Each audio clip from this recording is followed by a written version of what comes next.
I am now recording. Welcome, everybody. Thank you so much for joining us tonight for our Neighborhood Health Series, a week inside the ALS Clinic, a case-based view in battling ALS. It's so nice to see you all. Thank you so much for being here. Thank you so much to Clark County Credit Union, who's joined us. They are our sponsor, and without them, we would not be able to do this series, and they have been our sponsor for many years.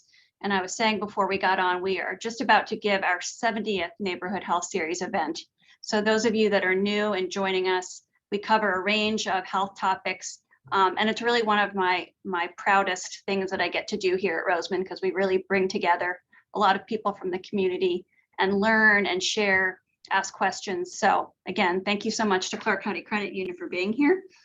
During COVID, this event went virtual. We are hoping that when we return in September, these events can go back to being in person, because those were wonderful. We supplied dinner for everyone.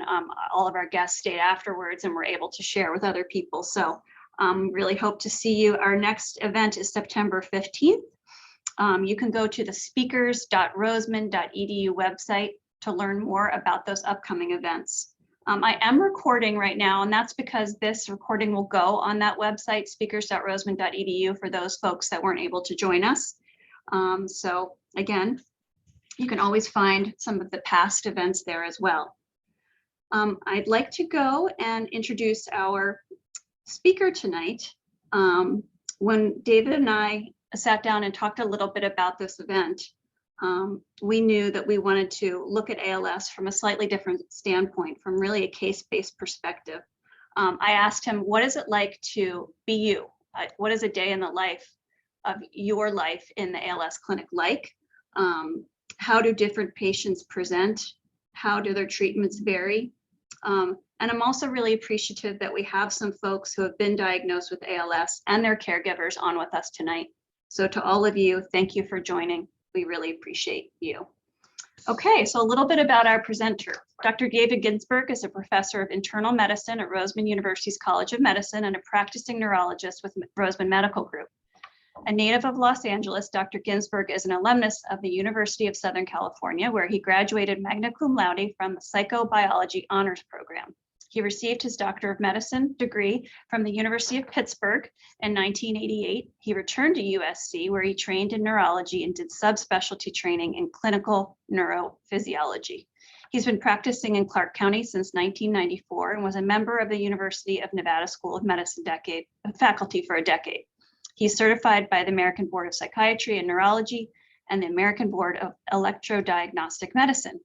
He established the first American Association of Neuromuscular and Electrodiagnostic Medicine accredited electrodiagnostic laboratory in Nevada.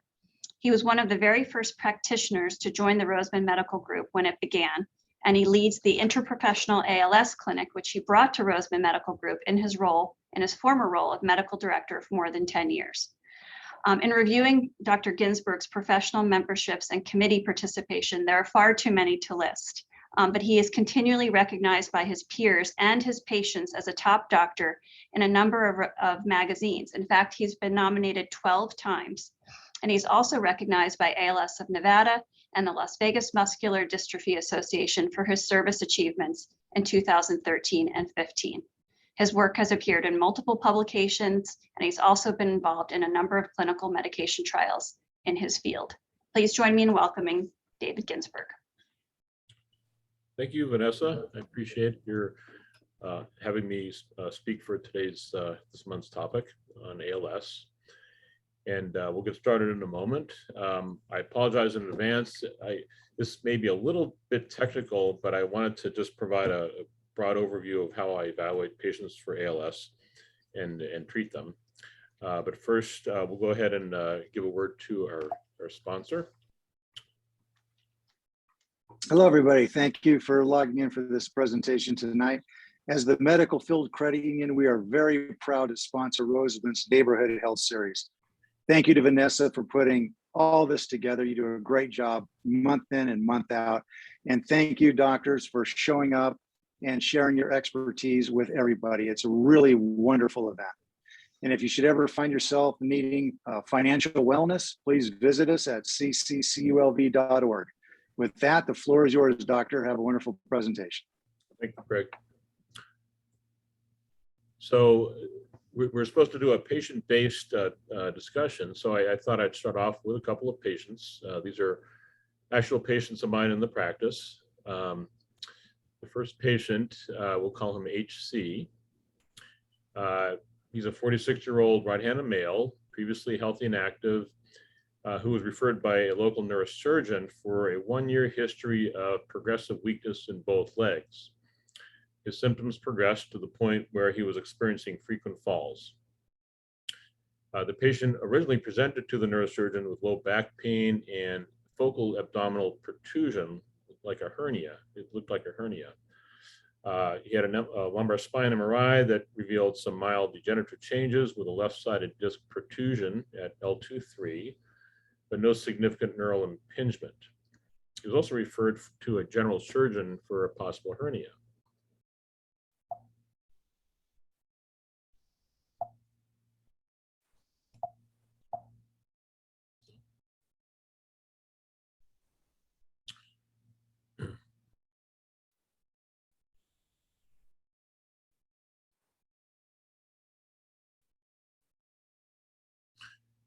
So at the time he presented to me, he started reporting mild weakness in both hands and intermittent twitching in his leg muscles.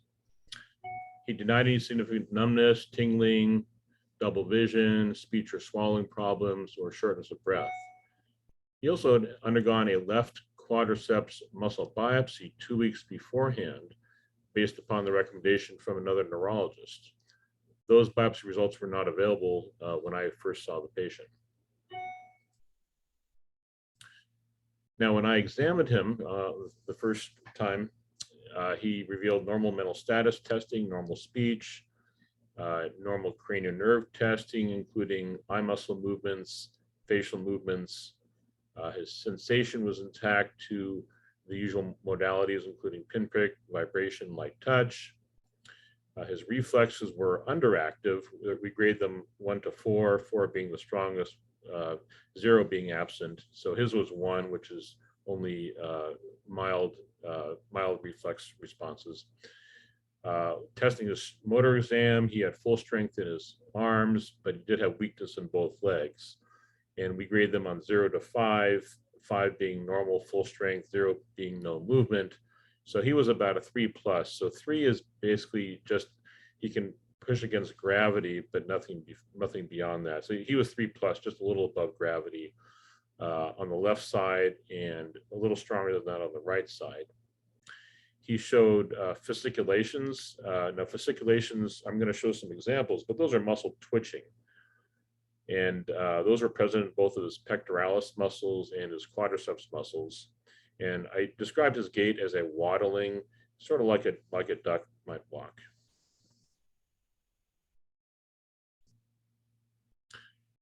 Now, in neurology, the first thing we try to do is localize where the problem is coming from. So it's sort of a puzzle. We try to figure out where it is in the nervous system, and then we try to find out what the problem is affecting the nerves. So he had absent sensory symptoms, so no numbness, tingling, or pain. Since he did not have sensory symptoms, this would not support what we call a sensory motor peripheral neuropathy.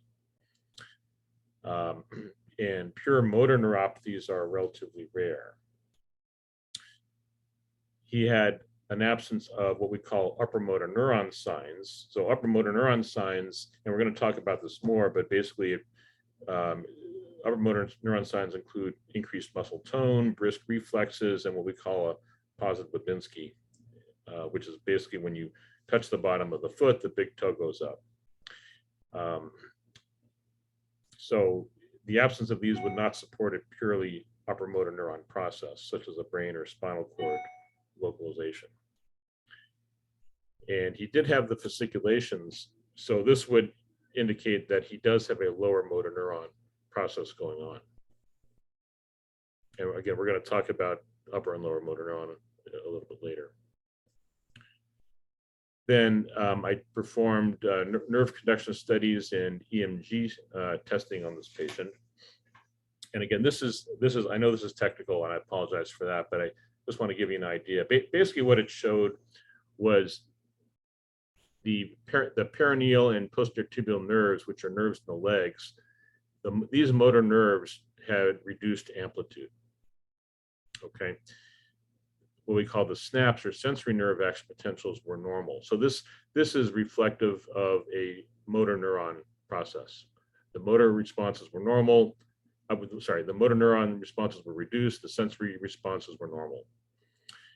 The EMG portion of the test, and this is when I put needles in muscles, revealed active and chronic denervation in multiple muscles, which basically means the nerves are retracting away from the muscles. And this included muscles from multiple different nerve root distributions, including muscles of the surrounding the spine.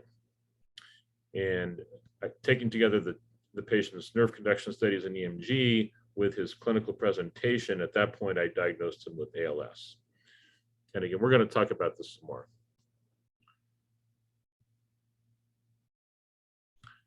Now, the second patient is a 65-year-old right-handed Caucasian male referred for weakness. His initial symptoms began approximately 18 months beforehand with left lower extremity weakness and gait or balance problems. His strength gradually worsened, and he underwent lumbar spine surgery one year ago. Obviously, the surgeon thought his symptoms were coming from his lumbar spine. Now, despite his surgery, he continued to develop progressive weakness in the left lower extremity, and then he started developing weakness in the right lower extremity, and then weakness in his upper extremities. Obviously, this is more than a lower spine issue. He's told me that he had loss of dexterity in both hands. He denied any numbness, tingling, or pain in his arms or legs. So no sensory symptoms, pure motor symptoms. He also had some muscle twitching that he reported to me and muscle cramping. And he was actually given a trial of a treatment called IVIG. And he thought he got a little bit better after this initial treatment.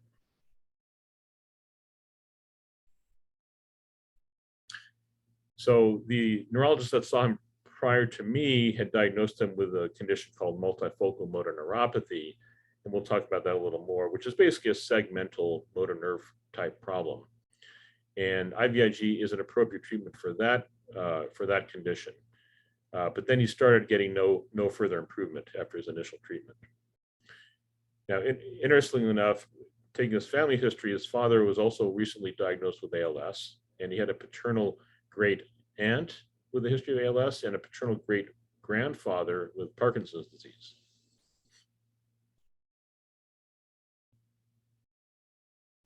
Now, when I examined this patient, again, he had normal speech and normal cognition. Evaluating his cranial nerves, he had normal eye movements, he had symmetrical facial movements and normal tongue strength. Testing his strength in his arms and legs, he had mild weakness in his arms, and again, 4+ out of 5, so a little bit less than normal, and moderate to severe weakness in his legs. And I graded him a 1 out of 5 in his hip flexors, so just a trace amount of movement, and 0 out of 5 or no movement in his ankle dorsiflexors, the muscles that raise the foot. And he was wearing ankle braces on both sides.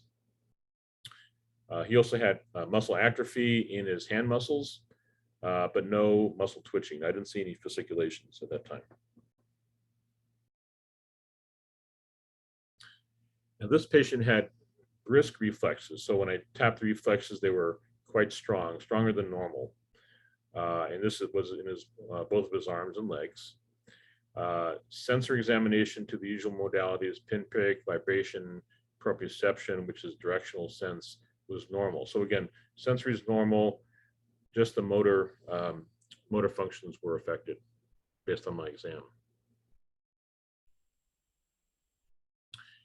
And we evaluated him further by getting MRI studies of his cervical lumbar spine, did not show any significant nerve compression. And given that his previous neurologist diagnosed him with this other condition, multifocal motor neuropathy, I checked the antibody for this condition called GM1 antibody, and that was actually negative.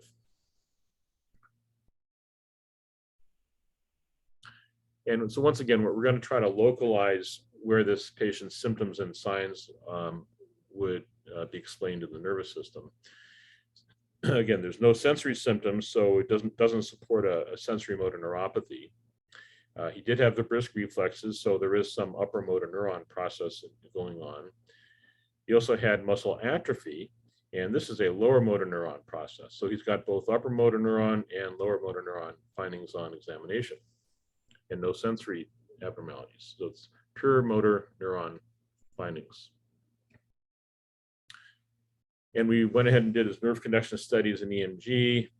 And I don't want to go into too much detail with this again, but basically what it showed was on the nerve conduction studies, the motor amplitudes were reduced.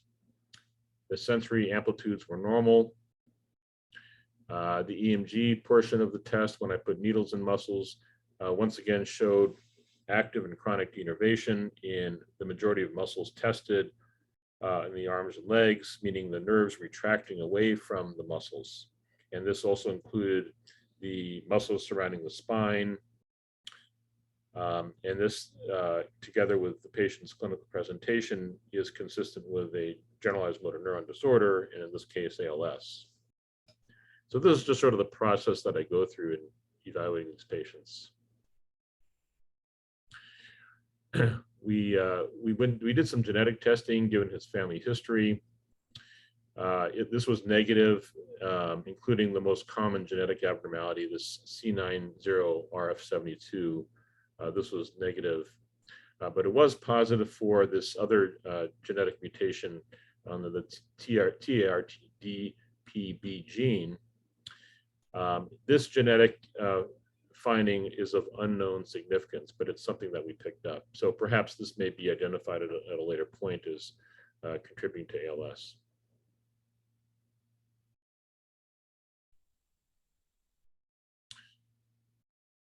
So, so motor neuron disease in general, you can get loss of both upper and lower motor neuron function. And the relative degree of upper versus lower motor neuron loss and the distribution of the loss between the bulbar, meaning the throat muscles, and the spinal functions help determine the various clinical categories of motor neuron disease. And these are the different, so this schematic shows the two types of motor neurons, the upper motor neuron and the lower motor neuron. So the upper motor neuron, they start in the cerebral cortex, in the motor strip. It's called the precentral gyrus, and the cell bodies live in the cortex here, and they travel down through they start in the gray matter. This is the gray matter along the surface. They travel through the white matter, and they head down into deeper portions of the brain, and this is the midbrain. They go through the midbrain, and then they go through the pons and into the medulla, and they actually cross over in the medulla to the other side, or it's called decussation. They cross in the medulla, or they decussate the medulla. Sorry.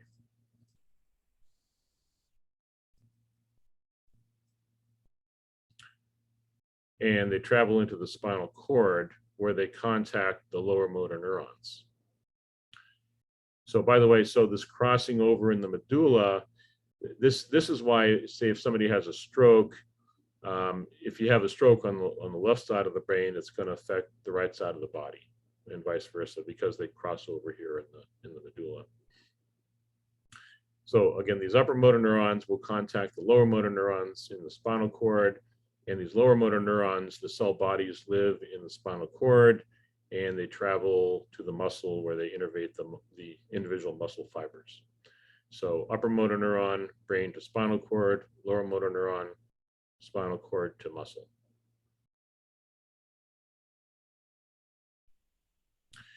And these are different types of motor neuron disorders. And again, we classify them on the basis of the degree of upper versus lower motor neuron abnormalities. So ALS is what we're talking today about here today, is a combination of upper and lower motor neuron. Progressive bulbar palsy affects the same, but just in the throat muscles, speech, swallowing, and chewing. Progressive muscular atrophy just affects the lower motor neurons. Primary lateral sclerosis is just the upper motor neurons. This other condition called multifocal motor neuropathy is just purely lower motor neuron. This is a segmental type of condition. And this is important because this is a treatable condition. We talked earlier, the patient was treated with IVIG, had a little bit of benefit early on, but then stopped getting benefit.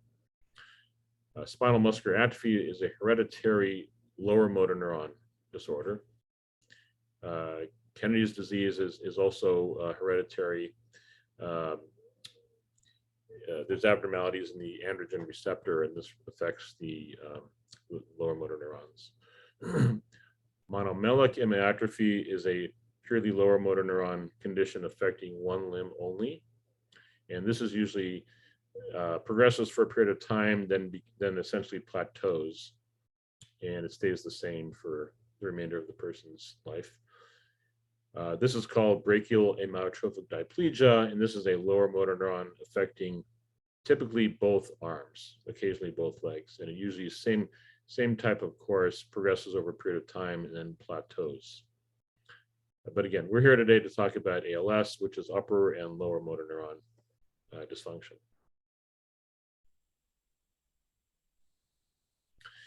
So if we break it down, ALS is a disease of the nervous system that controls voluntary movements. The term amyotrophic means without muscle nourishment, and this results in loss of nerve signals to muscles. Lateral refers to the side of the spinal cord. It's the location within the spinal cord where these nerves are located, the upper motor neurons are located. And it's called the corticospinal tract within the spinal cord. So this is the location. Sclerosis is basically hardening of the spinal cord. And statistically, there's 0.4 to 1.76 per 100,000 new cases. And this increases with each decade of life. It typically begins in mid to later life. Usually the 50s is the most common decade. It's rare under age 40, but I've seen the youngest patients I've ever seen with ALS was actually 19. And I've seen people in their 80s with it as well.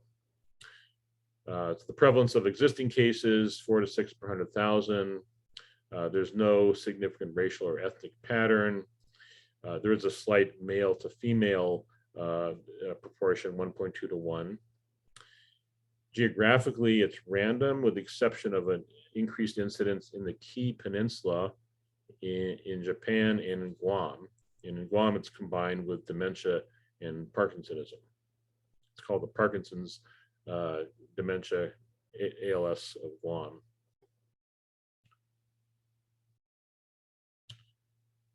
Between 5 and 10% of ALS patients are familial, and the majority of them are what we call autosomal dominant. So if you have the condition, you have a 50-50 chance of passing it down to your children. The familial form lacks a male predominance. It's pretty much 50-50 male to female, has a shorter disease duration, and tends to have a predilection for the lower extremities at onset. The most common form of the familial ALS is due to this gene, the C90RF72 gene. Up to 20% of the familial patients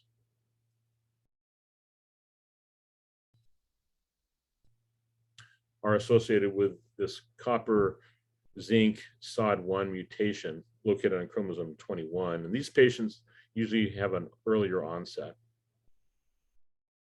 And there's actually more than 60 different mutations that have been described.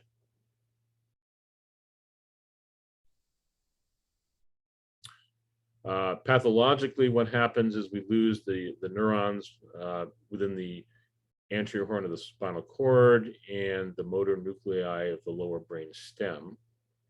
And if you look under the microscope, you see a variety of features, including the shrinkage of the cell bodies, pycnosis, which is condensation of the nuclear material within the cells. You see ghost cells or clearing of the cells. Neuronophagia, which is basically the cells being destroyed, and gliosis is scar tissue. These are the findings that we see. The motor neurons in the precentral motor cortex are called Betz cells, and these are the cells that become damaged. And the cortical spinal tracts going down through the spinal cord, they become depleted of the large myelinated fibers, and we can see this in the anterior parts and the lateral parts of the spinal cord. So if we do an MRI of patients with ALS, it's sort of interesting. If you can see, there's sort of a whitish discoloration in this portion of the brain. So this is the precentral gyrus, or the motor strip, located in the frontal lobe. So this whole thing is the frontal lobe on both sides here. This is the central sulcus between the frontal lobe and the parietal lobe. And so what's happening here is you're losing the Betz cells, the upper motor neuron cells in the cortex of the precentral gyrus. Now, most of the time we don't see this, but in this particular case, to demonstrate it, this is what we can see.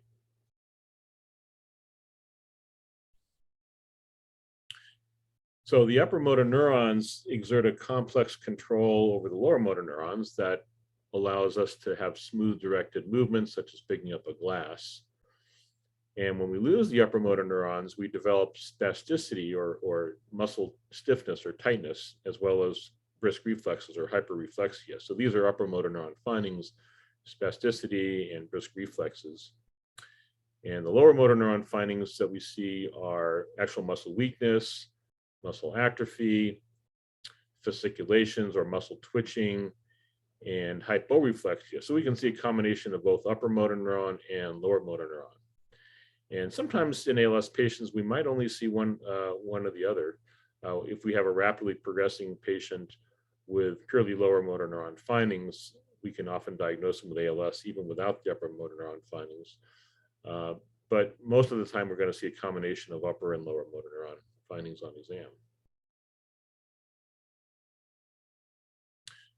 We also see positive Babinski's. Again, this is when we scratch the bottom of the foot, the big toe goes up. This is an upper motor neuron sign. Sensory symptoms, since this is a motor neuron disease, sensory symptoms are quite rare, such as numbness and tingling. We don't typically see that, or pain for that matter.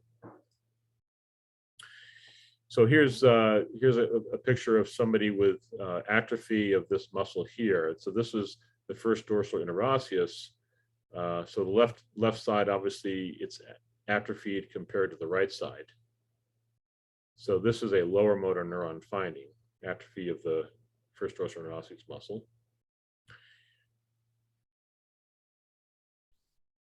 And here's another picture of muscle atrophy of the first dorsal interosseous muscle. So you can see the hollowing out here.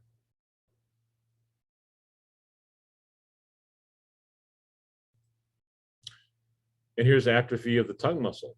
As you can see, it's indented here on the left side compared to the fullness of the right side. So again, the atrophy that we're seeing is a lower motor neuron process.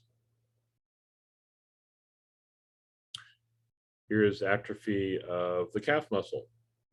So here's the tibia bone, and there's sort of it's a little hard to see, but there's sort of a concave appearance of this muscle here. It should be nice and full, and it's also on this side. It's thinning out of this muscle. So more atrophy, lower motor neuron dysfunction. And I wanted to show you some fasciculations. And I'm going to have to copy and paste this. Please bear with me here for a moment.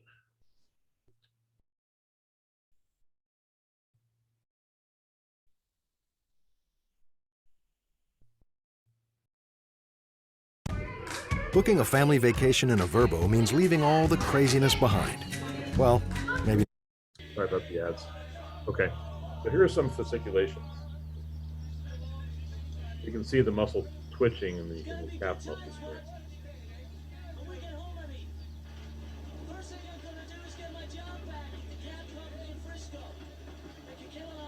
So again, fasciculations or motor neuron sign.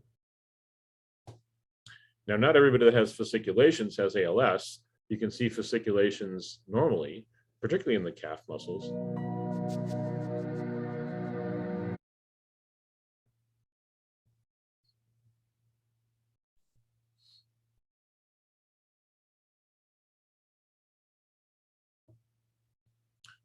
And sometimes I'll get patients that come to see me because they have calf fasciculation. And they're only abnormal if they're associated with other types of problems, such as muscle weakness, fasciculations, or muscle twitching in other parts of the body. So isolated calf fasciculations aren't necessarily abnormal.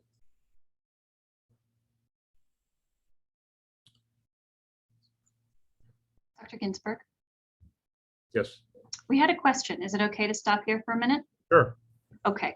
The question, and it's a great question from Rachel Gibson. You mentioned that Guam was a hot spot. I think also Japan for dementia, ALS, and MS. Why is that? And has there been any understanding of why? Is that an environmental factor?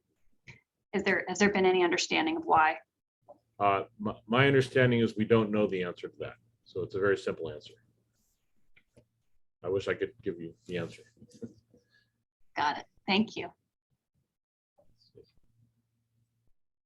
And I want to show you some other fasciculations here.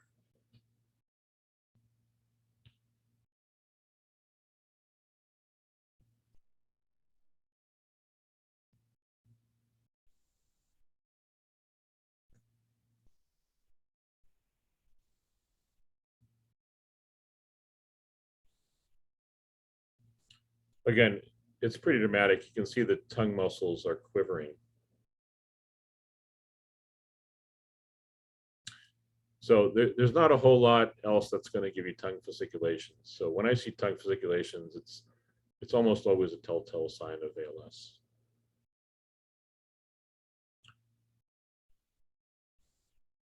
And one more example.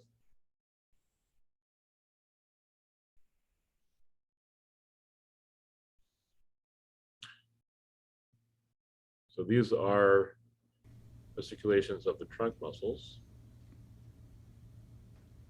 So we can see the pectoralis muscles, shoulder girdle area. There's some muscle atrophy in the first dorsal osseous. So again, fasciculations, lower motor neuron sign.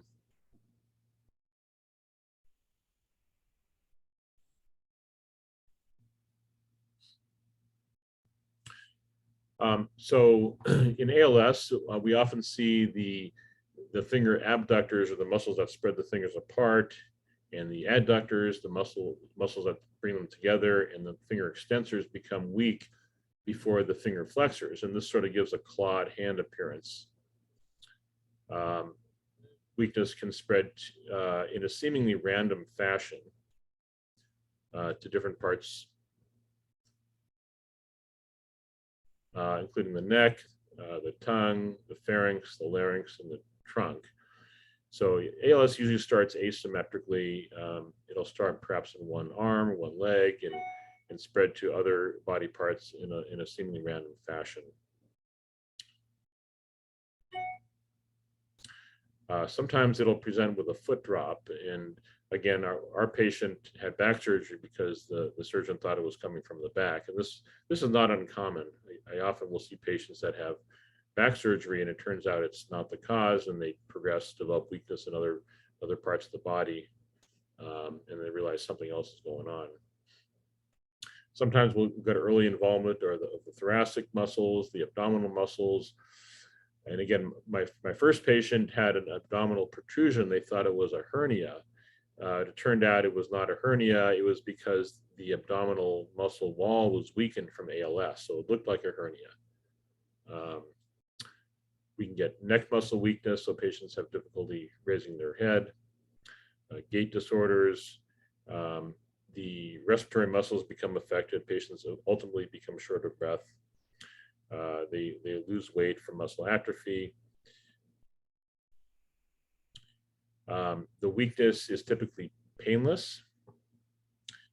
Some patients will notice that they develop muscle atrophy before actual functional loss of strength. Again, weakness is typically asymmetric. Occasionally, sensory symptoms can be reported up to 25% of the time, but if you test sensation, you don't typically find objective abnormalities. Now, historically, ALS was not felt to be associated with cognitive or memory impairment, but more recent studies have shown that actually up to 20 or 25% of ALS patients have a type of dementia called frontotemporal dementia. Now, this is a progressive condition resulting in degeneration of the frontal temporal lobes of the brain. Initial symptoms include changes in personality, language, and behavioral disturbances. And they have difficulties with executive function, meaning difficulty planning a series of events like a party or planning a meal. And this can be differentiated from Alzheimer's, which typically begins with short-term memory loss, so a different type of dementia. The cause of this is unclear, but it may be related to abnormal tau protein metabolism. The risk factors for frontotemporal dementia include advanced age, family history of dementia, bulbar symptoms or throat muscle symptoms, and diminished vital capacity. And this is associated with reduced life expectancy. And in order to diagnose this, we'll often ask for assistance from neuropsychologists for detailed neuropsychological testing.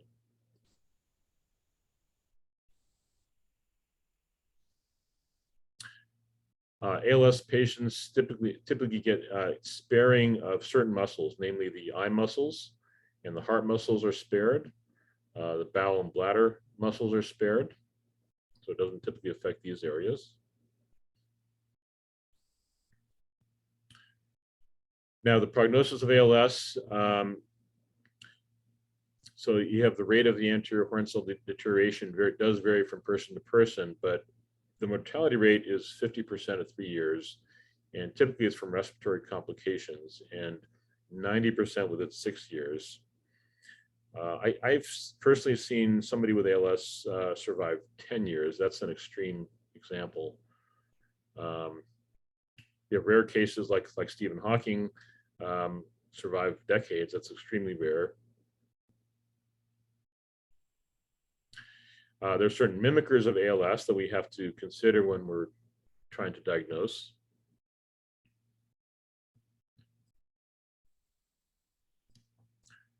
Some of the mimickers include cervical radiculopathy or pinched nerves from the neck, lumbar radiculopathies or pinched nerves in the lumbar spine, presenting with, for example, foot drop, ulnar neuropathy. Ulnar nerve wraps around your elbow bone. That can cause weakness of a hand. Perineal neuropathy, the perineal nerve runs down your leg, wraps around your knee joint. It can give you a foot drop. Carpal tunnel syndrome, if it's severe enough, it can give you muscle atrophy and weakness in the hand. There's a condition called inclusion body myositis, which is an inflammatory muscle disease that can cause muscle weakness. Post-polio syndrome, and this condition we spoke about, multifocal motor neuropathy. These are conditions that I need to consider when I'm evaluating somebody with muscle weakness. And I need to take a full history, do a full examination, do nerve testing, sometimes MRI studies in order to help differentiate what's causing the patient's condition. Again, nerve connection studies and EMG are an integral part of evaluating patients for ALS. And just briefly, I wanted to go over what is an EMG and how do we perform this. So an EMG is an electrodiagnostic test used to assess the function and integrity of the peripheral nervous system, so the nerves that come out of the spine. The electrodiagnostic testing is considered an extension of the clinical examination, and the components include the nerve connection study portion and the electromyography portion, and there's special tests that I'll sometimes do for certain conditions such as what's called repetitive nerve stimulation, single fiber testing. So this is basically what an EMG machine looks like. Here's our examination table. We'll have the patient lie down. The machine is basically a laptop with a base and a monitor. This is the head box where we attach our electrodes, and we have a printer to print up our reports. And this slide shows the nerve responses for nerve conduction studies. And this is a motor nerve. So for example, we're testing here the left median motor nerve, and this is what's called the CMAP, compound muscle action potential. This is the amplitude of the CMAP. So the amplitude is a reflection of the number of intact axons. And for example, here I'd be stimulating at the wrist, get this response. Here I'm stimulating at the elbow, get this response.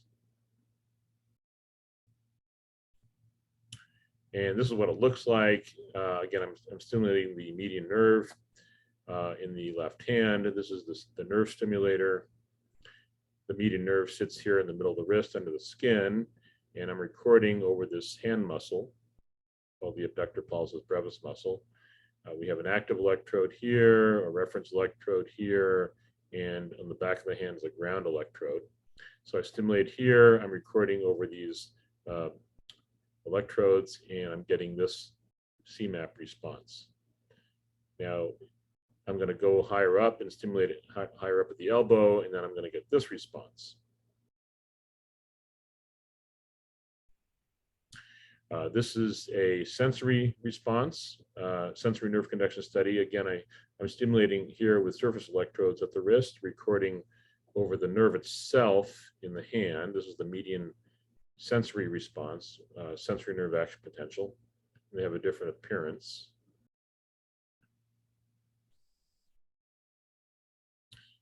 So peripheral nerves are stimulated with a controlled electrical stimulus. The responses are recorded in the form of the CMAP, which is the motor response, and the sensory response is the SNAP. Again, I know this is a little technical, but I'm looking at different parameters when I'm recording nerve conduction studies. The motor latency is the time it takes from stimulation of the nerve until I get the response, the nerve response. That's the latency in milliseconds. Sensory latency, it's the time until I get the sensory response in milliseconds. The motor amplitude is the height of the response, and this is a measure of the number of intact axons. And the sensory amplitude, also a measure of the number of intact sensory axons. We can calculate the velocity that the nerve is conducting the impulse. But in ALS, what happens is our motor amplitude becomes diminished. Our sensory amplitude is normal. Again, nerve conduction study findings in ALS, we have the normal sensory responses, low amplitude motor responses because we're losing the motor axons. So we see a drop in the motor responses. And the needle portion of the exam looks something like this. I'm inserting an EMG needle into a muscle. This is the abductor pollicis brevis muscle.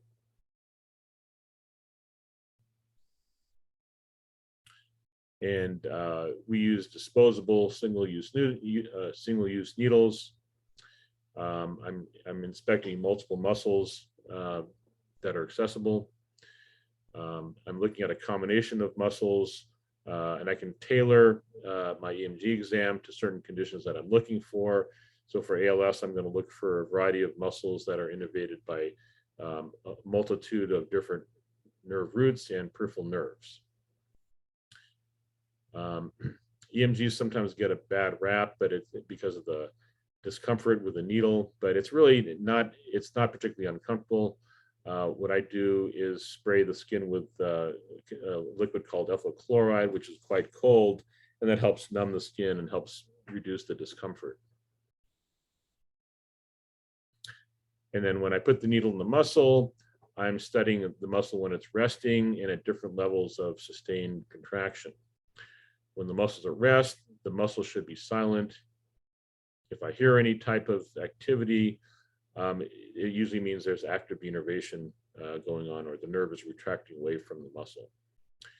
When I have the patient contract the muscle, I'm looking for the electrical shape and pattern of the responses, and this can help me determine between a nerve and muscle disorder. When I insert the needle, I'm looking for what's called insertional activity. When the muscles are at rest, I'm looking for spontaneous activity. When the patient's contracting a muscle, I'm looking at what's called the motor unit. Motor units are the waveforms that appear when the patient's contracting muscles. And I'm looking for something called interference, which is how much the waveforms fill the screen. So when I insert the needle into the muscle, there's a burst of electrical activity that happens. When I'm listening for the muscle at rest, again, normally the muscle at rest is silent. If I hear anything, it's typically what we call fibrillations, positive waves, and fasciculations. And these mean there's active denervation. And this is what we see in ALS. I see active denervation in the muscles that are deprived of the lower motor neurons. And the spontaneous activity looks something like this. Again, fibrillations and positive waves are the spontaneous activity that I'm looking for. Positive sharp wave is sharp down, slow up. Fibrillation is sharp down, sharp up.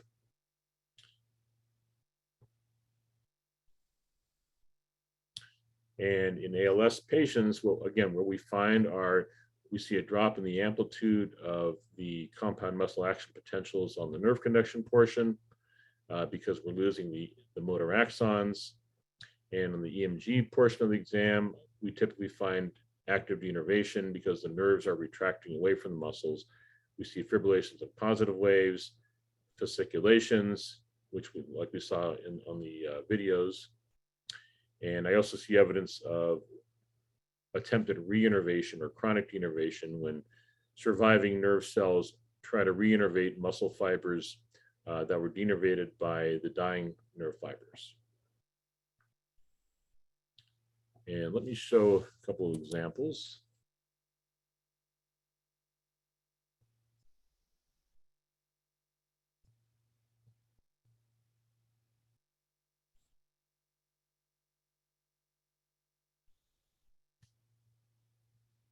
And over the whole world.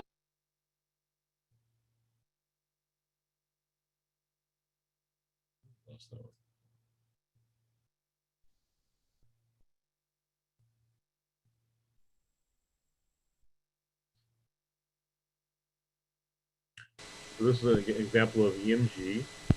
The needle's in the muscle.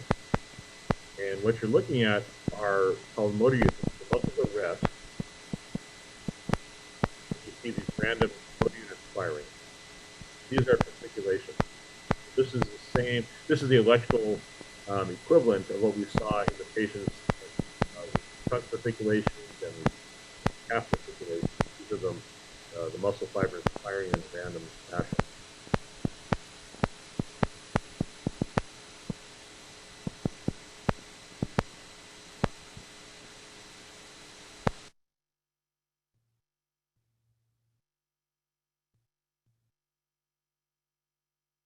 So those are fasciculations.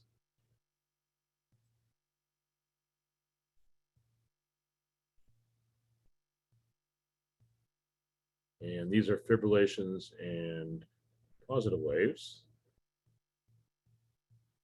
And again, these are the types of findings that I'm going to be looking for in evaluating patients for ALS.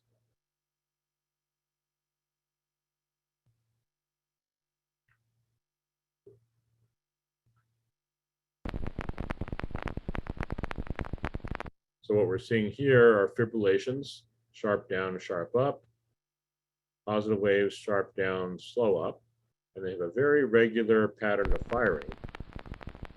If you listen closely, Sounds like raindrops on a roof.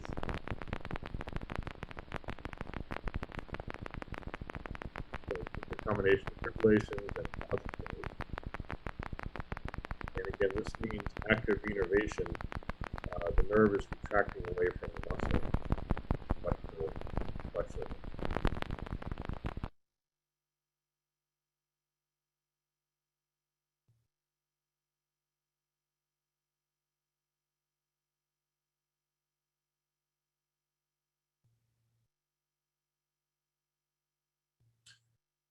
So when I'm evaluating patients for ALS in the EMG lab, I'm looking for nerve conduction and EMG changes in at least two regions of the neuraxis, meaning the bulbar region, cervical region, so that would include the arms, thoracic region, so the trunk muscles, and the lumbosacral region, including the legs.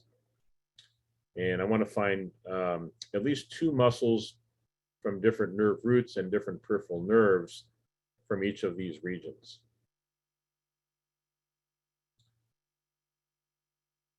And if there are certain findings electrically that are going to exclude ALS. So if the nerve conductions are conducting real slowly, that's not something we see.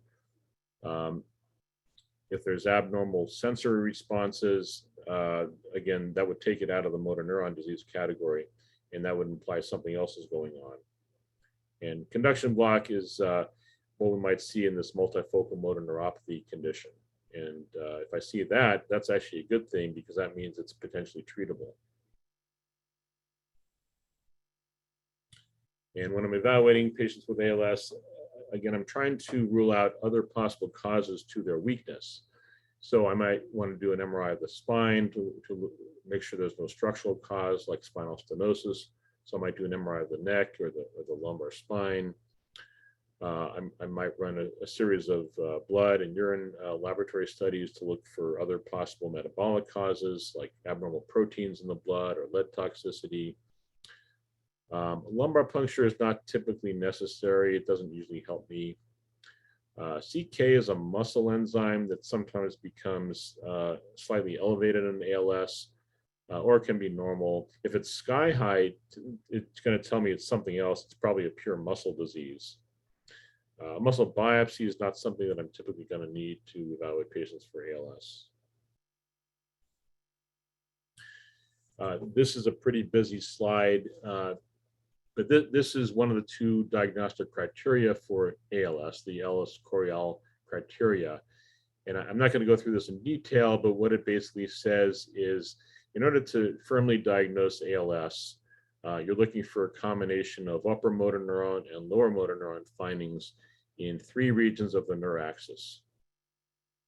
So it could be two arms and a leg, two legs and an arm, or it could be the throat muscles plus two arms, throat muscles plus two legs, or it could be the trunk muscles plus two arms, trunk muscles plus two legs, etc. So again, if you have three regions affected in the neuraxis, that's definite ALS.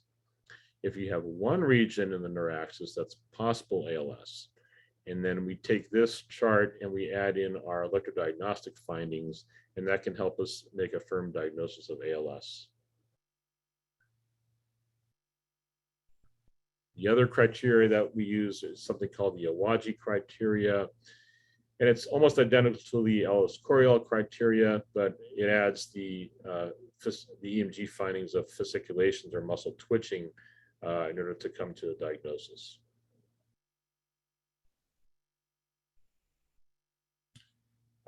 Moving on to treatments of ALS. So there have been over 120 clinical trials aimed at slowing ALS progression and extending survival that have shown no major impact on disease progression, unfortunately. There have been many drugs that have been studied with little success. Many have failed. Some made patients worse. Rilotech in particular showed a modest benefit. So Rilotech or Riluzole was the first FDA-approved drug for ALS. It came out in '95 based on two landmark clinical trials. This medication is what's known as a glutamate inhibitor. Glutamate is what we call an excitatory neurotransmitter within the spinal cord. And one theory is that there's too much glutamate activation in the central nervous system. So riluzole inhibits the glutamate process.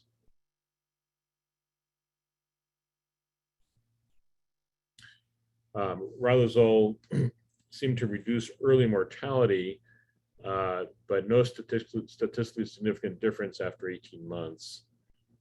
No significant improvement in muscle strength or neurological function.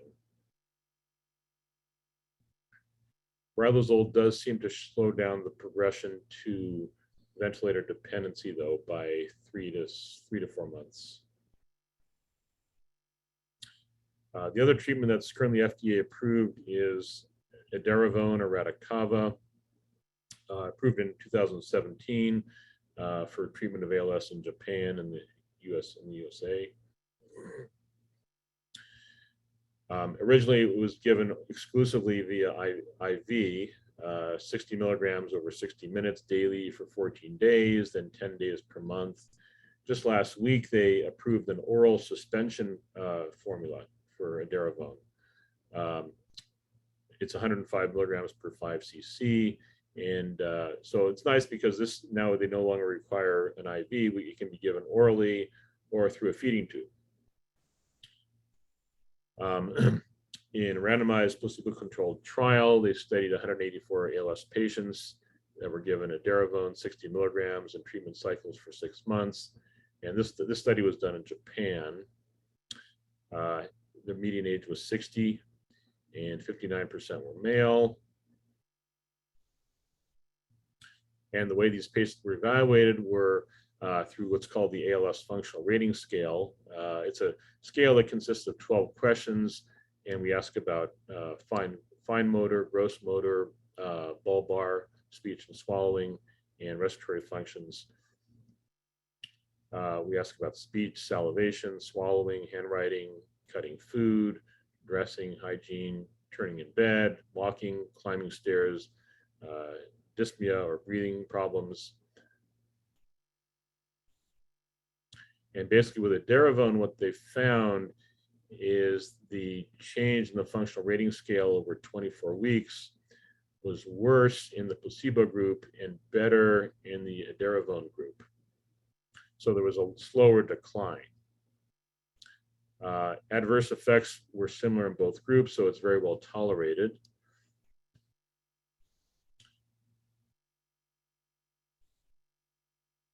And each of the questions that we asked are scored from 0 to 4, with the higher scores representing greater functional ability. And again, the decline in the ALS functional rating score from baseline was significantly less in the edaravone treated patients compared to placebo. So basically what they found was edaravone slows down the progression of weakness by about 30% compared to patients that are not taking it. So I typically recommend both Radicava and riluzole for my ALS patients.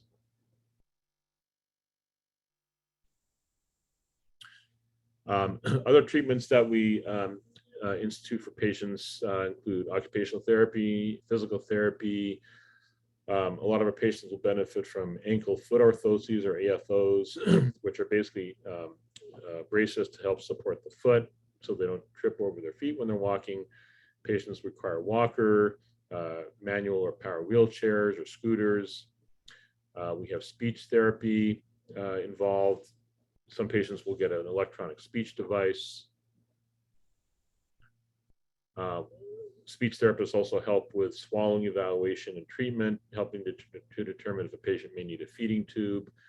Eventually, most patients are going to require a feeding tube for nutrition. Now, when patients get a feeding tube, it doesn't mean they can't eat, but the tube is meant to supplement what they're not taking in orally. We'll often request assistance from pulmonary physicians to assess respiratory function. A lot of our patients may require what's called BiPAP or bilevel positive airway pressure, one for inhalation, one for exhalation. Then patients eventually will need to decide if they're going to have a tracheostomy done.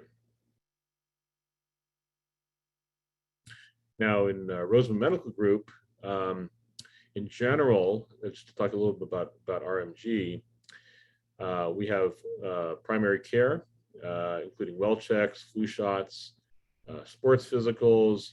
We have behavioral health care and other procedures, women's and men's health care, including annual pap smears, breast exams, etc. And we have specialized neurology care, treating patients with movement disorders, Parkinson's, ALS, and some other types of general neurology conditions, epilepsy, migraines. We do a lot of injections for botulinum toxin. So we see a lot of general neurology type issues as well.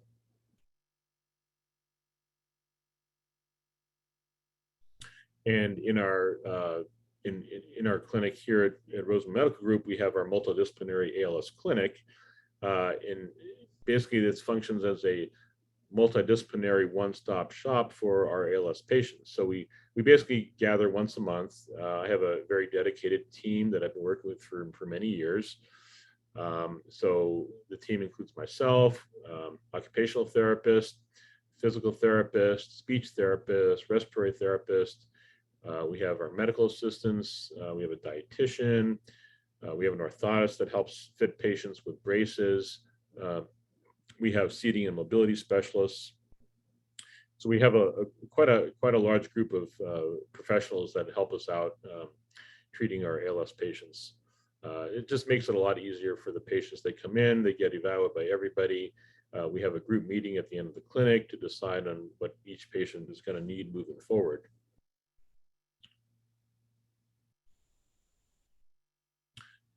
Real briefly, there's a few medications that are often used but are not approved, and I get asked about this a lot. Vitamin E, 1,000 units or more daily. Vitamin C, 1,000 milligrams 3 times a day. These are antioxidants. Creatine powder, beta carotene, CoQ10. Again, these are not proven. Some patients may elect to take them, but they don't have scientific data to back them up. Creatine is ineffective in slowing the rate of progression, improving survival, or improving symptoms. This is based on 2 class 1 studies. Emerging therapies, I just thought I would mention one that was sort of interesting called tofersen. And this is some recent studies were done. They completed a phase 3 trial for patients with ALS with the hereditary SOD1 mutation. So again, the SOD1 mutation appears in about 12 to 20% of people with hereditary ALS, or 1 to 2% of sporadic ALS. The SOD1 gene directs production of a protein called SOD1. And this protein normally helps clear out toxins from the brain, but when the SOD1 gene is mutated, it creates a defective SOD1 protein.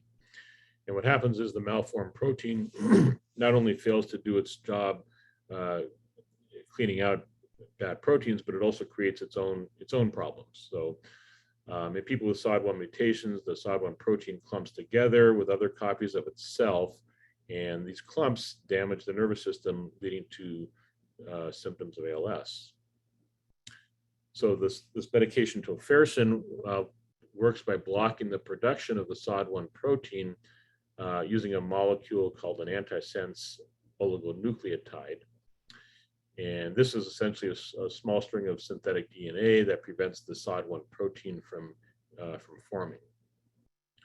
And this is a schematic of it. So here's somebody with normal DNA. They're going to produce normal mRNA, and they're going to produce a normal protein.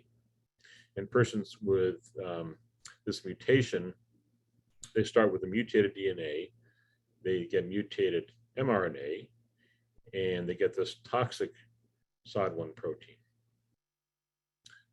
And so this medication, tofersen, basically helps block the process of going from the mRNA to the abnormal protein, so the toxic protein is not made. And so far, researchers have found, this is what they found. They've done phase 1 and 2 clinical trials showing that the treatment was safe, It did lower the SOD1 levels in the spinal fluid in a group of 50 people, and it may slow the progression of ALS in this particular hereditary group. They've tested a larger group of 183 people in a larger phase 3 trial to confirm whether the therapy does indeed slow down ALS. And this trial recently has been completed and the results have not yet been released.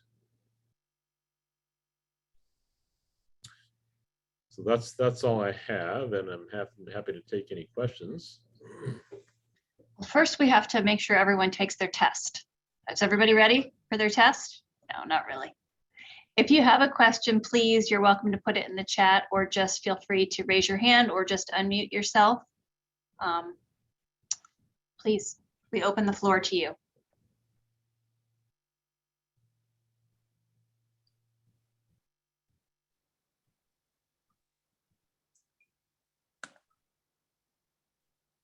David, this is Jack Lazarson.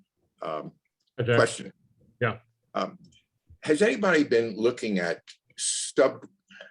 sorting out ALS? I mean, it's a very clinically very heterogeneous, but you have an inherited form. You also have one associated with the frontotemporal syndrome. And then you have the larger group, which it has all various manifestations and using clinical criteria to make the diagnosis on it.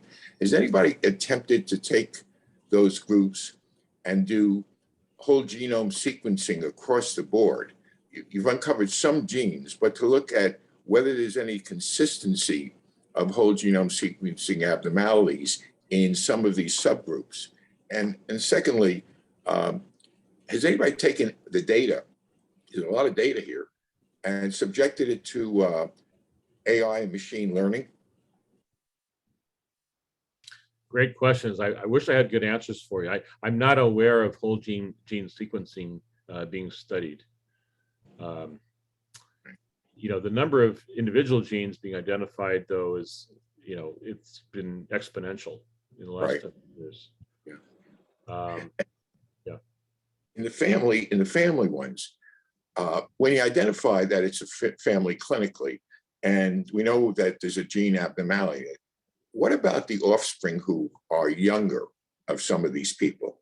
Have they been subjected to looking whether they are carrying that gene, and then will be at higher risk for? Yeah, so this issue comes up in clinic quite a bit. We have an identified family member with a hereditary gene causing ALS, and it's going to be up to the individual patient and their children if they want to get tested. Some patients don't want to know, but some patients do want to know in order for family planning. Do they want to have kids, etc. So that's a very individual decision, and I think families struggle with that. It's the same conundrum the Huntington's disease patients. Absolutely. Yeah. But with the AI and machine learning now, tools available, and more institutions, and we happen to have one here at Roseman now with Jamie.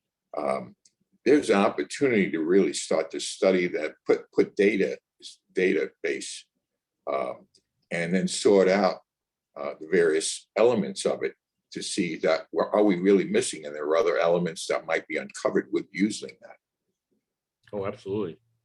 Lots of potential. Dr. Ginsburg, we have a great question from Elise, who asks, is there any data on how to prevent ALS? Is there anything that we know about prevention? Unfortunately not. Again, there are probably multiple causes of ALS, but we don't know how to prevent it, unfortunately. I mean, the hereditary forms, obviously you can't change your genes.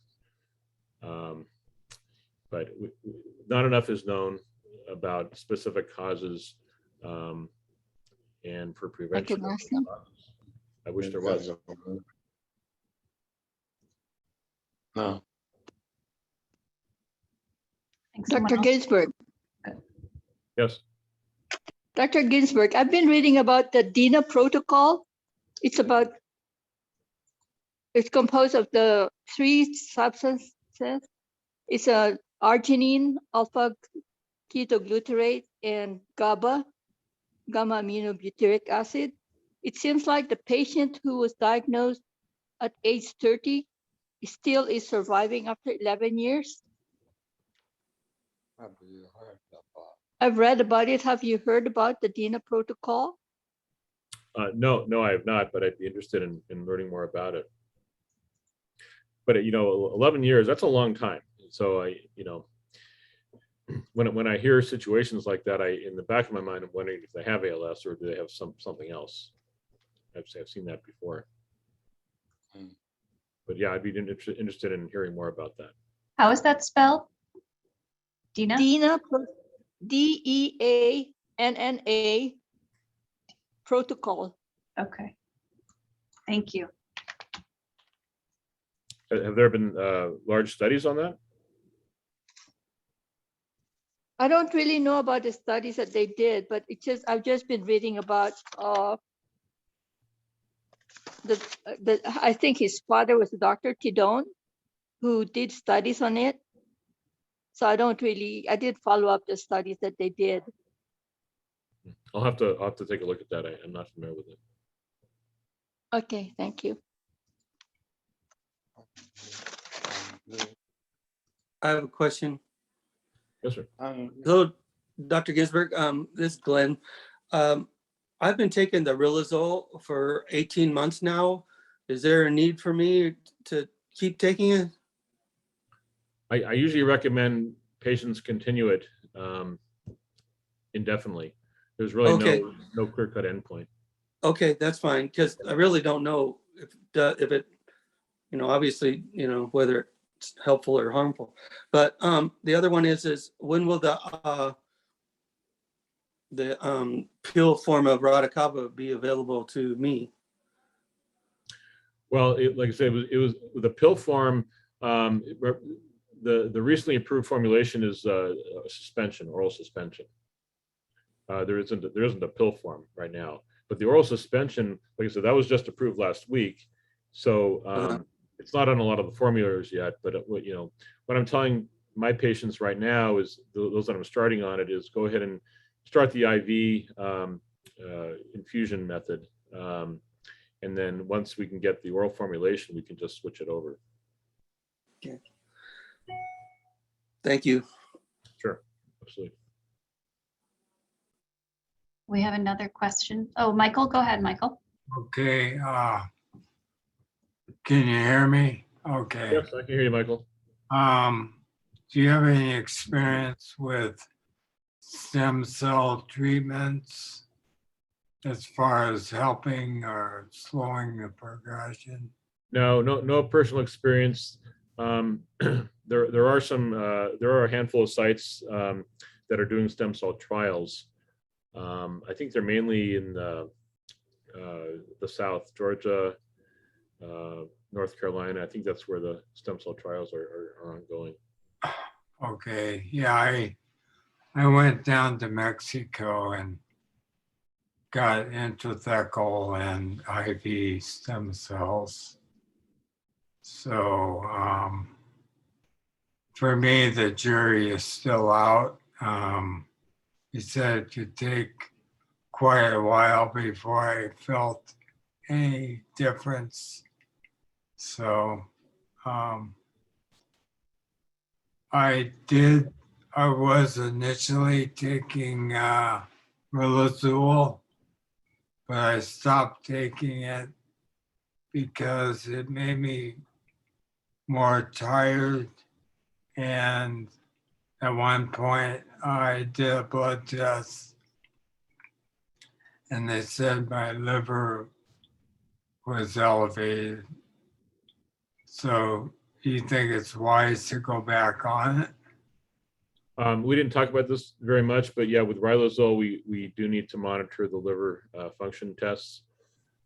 Sometimes they'll become mildly elevated and we just continue to watch it. If they become more than like 3 times the upper limit in the reference range, at that point, we'll usually stop it. Oh, okay. Yeah. If they go that high, I don't typically re-challenge somebody. Okay. Yeah, but sometimes they'll just become mildly elevated and they go back down, or they might stay mildly elevated and we just continue patients on them. Okay. Yeah. As far as the causes of ALS, is it possible that the immune system is attacking another virus or something, and that it's also attacking the motor neurons? Absolutely. Yeah. That is certainly a possible cause, and that's one of the causes that are being looked at. And there may be multiple causes. There may be autoimmune. There may be, infectious. There's all sorts of causes that are being looked at. Okay. Yeah. Thank you. Okay. Thank you. Thank you for your questions, Michael. We have 2 in the chat, Dr. Ginsburg, if that's okay. Sure. How is glutamate involved in the disease process? My daughter said the riluzole medication is a glutamate blocker. Yeah, we briefly talked about that. So glutamate is an excitatory neurotransmitter, okay, within the central nervous system, the brain and the spinal cord. And it's thought that there may be too much glutamate activity causing oxidation of nerve cells, resulting in cell death. Okay, so the theory is that riluzole inhibits the glutamate to diminish this oxidative activity and to reduce cell death. So that is a valid point. Elise, it seems like you have a wonderful daughter there. She's done her research. She has. I see her. Yeah. And she's a scientist, so that's why she's asking such informed questions. Good question. Yes. Elise, let us know if you have any others. We're going to go to another question. My husband's neurologist at Luruvo thinks he has FTD motor neuron disease, possibly ALS. Would going to the ALS clinic confirm a diagnosis or benefit him? Yes, I occasionally get patients from the Ruvo Center with this exact question. I know Ruvo, they focus on dementia, not particularly ALS. And I've had a couple of patients from there where typically they'll send me a patient for evaluation, and I'll evaluate them first in my regular clinic.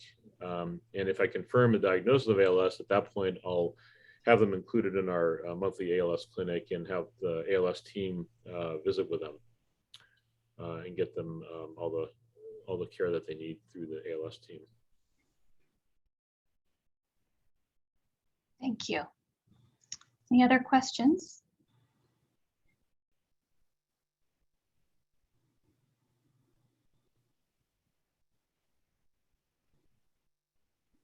Anyone else? Any last minute questions you'd like to put in the chat or unmute? Please help yourself. Yeah, please. Any other questions? Happy to answer.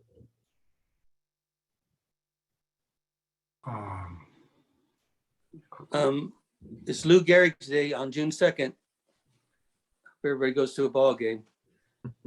I want to show you.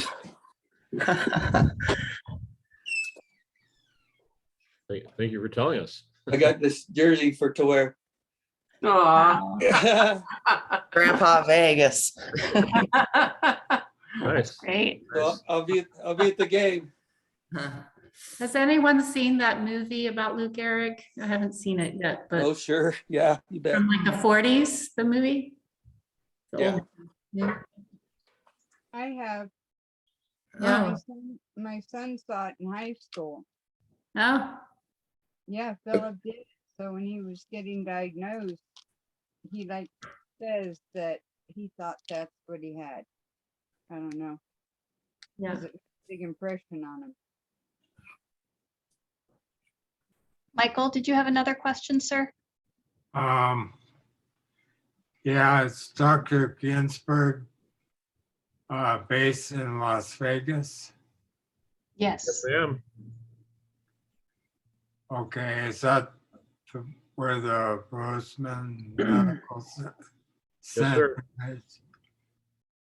Yes, sir. It is Roseman Medical Group. And you are welcome to call me if you need me to connect you.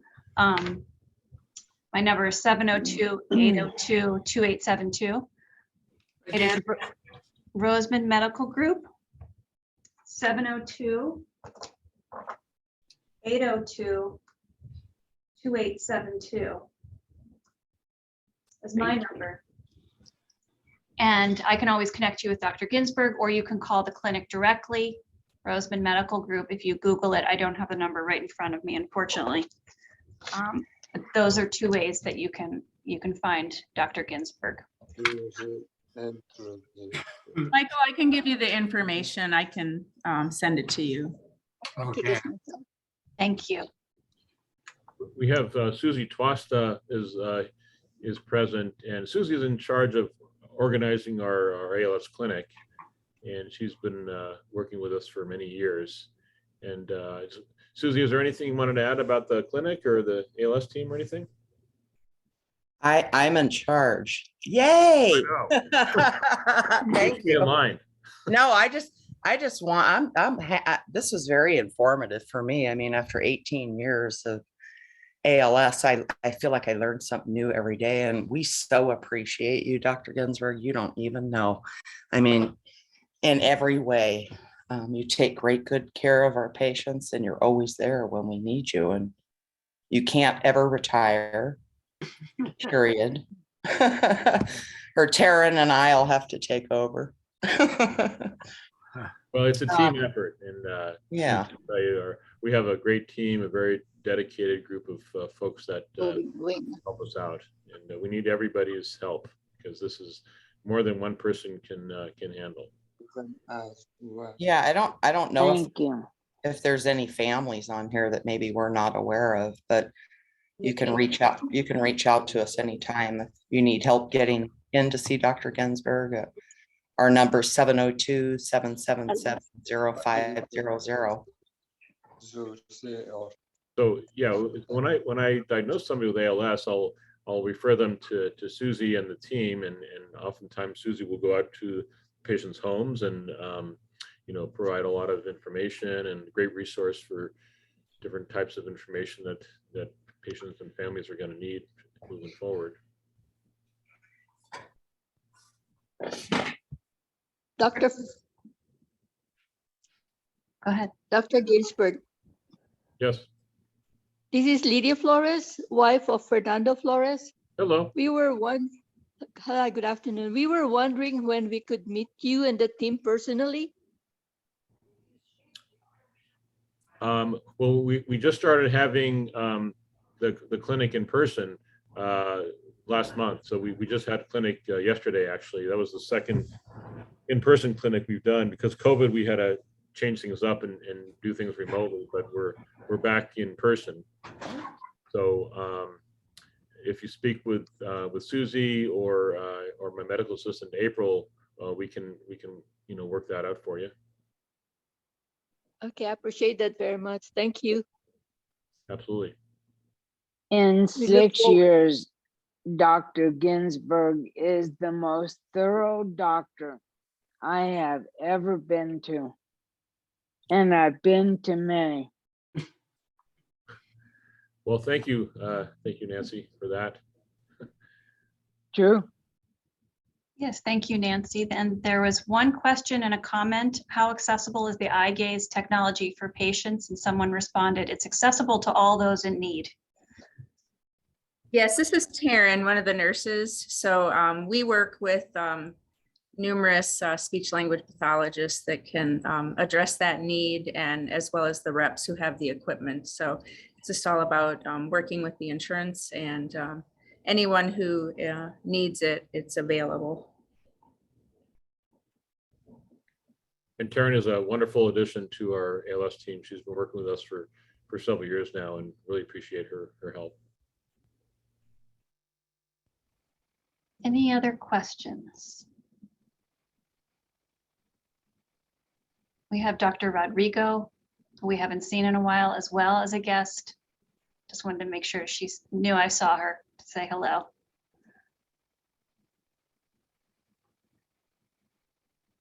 Any other questions? Hello, Dr. Rodrigo.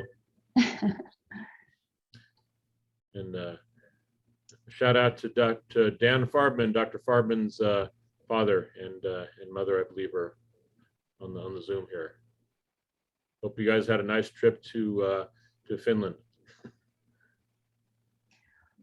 Well, thank you, everybody. Dr. Ginsburg, I share in just my gratitude that Roseman University has you as part of our group, and that Roseman Medical Group and all of the patients that are here on this call have access to you. I'm very grateful for that. You're a wonderful person to work with. And I'm grateful for all of you that have joined us tonight. And thank you, and all of our blessings in your journey tonight and forward. So thank you again for being here. This again is recorded, and you can go to speakers.roseman.edu to look for past presentations and find out more about future presentations. So thank you again, Dr. Ginsburg, and everyone have a safe and healthy night. Thanks, everybody. Thank you for listening. Thank you. Bye. Bye-bye. Thank you. Yeah. Thank you. Good night.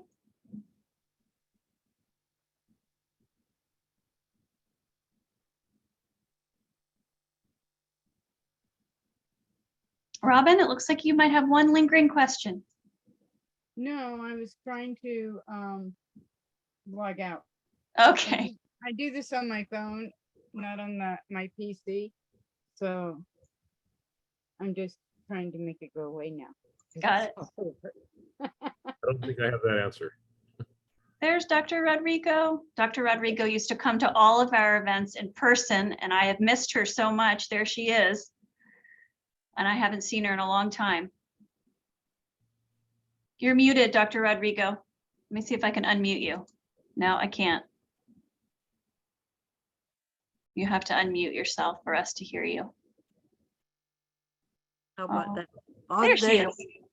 Oh, yeah, thank you very much for the presentation.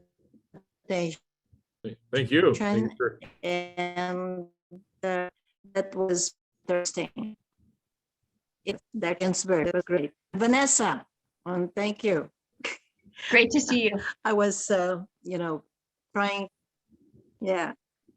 Okay. Take Okay. care, everyone. You too. Take care. Thank you. Yeah.